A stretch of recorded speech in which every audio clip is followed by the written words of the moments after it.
کی تو تین میں نے اپنی جو ہمارے مینیفیسٹو تھے اس میں تین چیزیں رکھی. انصاف، اور انصاف پھر میں کوالیفائی کر دوں، انصاف ہوتا یہ ہے کہ طاقتور اور کمزور کے لیے ایک قانون ہوتا ہے.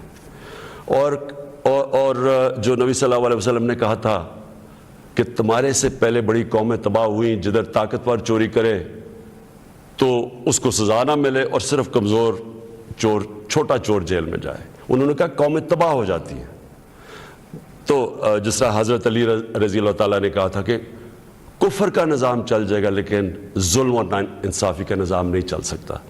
تو یہ بیسس ہے ایک انصاف، اور دوسرا انسانیت، رحم ہوتا ہے ایک اسلامی ریاست میں جو کہ مدینہ کی ریاست میں پہلی فلاحی ریاست بنائی گئی تھی، جو میں بار بار لوگوں کو کہتا ہوں. تو یہ میرے دو ایمز تھے. اور تیسرا تھا خودداری. ایک مسلمان قوم غلام قوم نہیں بن سکتی. جس قوم کا نعرہ تھا پاکستان کا مطلب کیا، لا الہ الا اللہ. لا الہ الا اللہ کا تو مطلب ہی ہے کہ سوائے اللہ کے آپ کسی کے سامنے نہیں جھکتے. وہ شرک ہے. سب سے بری چیز اللہ کو لگتی ہے کہ جب آپ کسی کو بھی اللہ کی جگہ پہ رکھتے ہیں. تو یہ غلامی جو ہوتی ہے، یہ جب آپ کسی کی بھی پیسے کی غلامی، خوف کی غلامی، یہ سب شرک ہے. کیونکہ لا الہ الا اللہ انسان کو آزاد کرتا ہے. یہ تین تھے میرے آج سے 25 سال پہلے. آپ دیکھیں کہ میں مینیفیسٹو میں یہ تین چیزیں لکھی تھی. مجھے لوگ کہتے ہیں عمران صاحب آپ اسلام کا نام استعمال کرتے ہیں. میں اگر میرے میں اللہ ایمان نہ ڈالتا، میں پولیٹکس میں کیوں آتا؟ جس آدمی کے پاس سب کچھ ہے، مجھے یہ بتائے وہ اپنی زندگی کے 22 سال خرچ کرے گا ایک سٹرگل میں، اور 14 سال تو تھوڑے سے لوگوں کے ساتھ تھا، 14 سال تو مذاق اڑتا تھا میرا. تو میں کیوں پولیٹکس میں اتنی دیر کوشش کی جس کے پاس سب کچھ تھا؟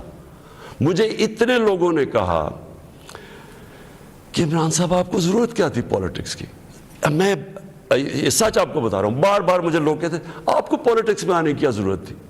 یعنی صرف آپ کو ضرورت ہی ہو تو آپ پولیٹکس میں آئیں. آپ کوئی نظریے کے لیے نہ آئیں، کوئی آپ کی بڑی ایمبیشن نہ ہو. ایک میں اپنے سارے جو، اور خاص طور پہ میں چاہتا ہوں میرے جو نوجوان ہیں وہ آج میرا بڑا غور سے سنے جو میں نے آپ سے بات کرنی ہے. دیکھیں، ایک مولانا رومی کی ایک سینگ ہے.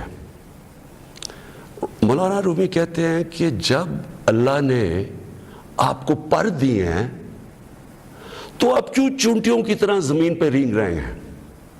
اس کا مطلب یہ ہے کہ اللہ نے ہمیں اشرف المخلوقات بنا. فرشتوں کا انسان کے سامنے جھکو، اور شیطان کو اس لیے نکالا گیا، وہ عبادت بڑی کرتا تھا، اس نے ان کا حکم نہیں مانا، اس میں تکبر تھا، اس نے کہا میں نہیں جھکتا. اللہ نے ہمیں پر دیے ہیں. مسئلہ ہمارا یہ ہے کہ ہم،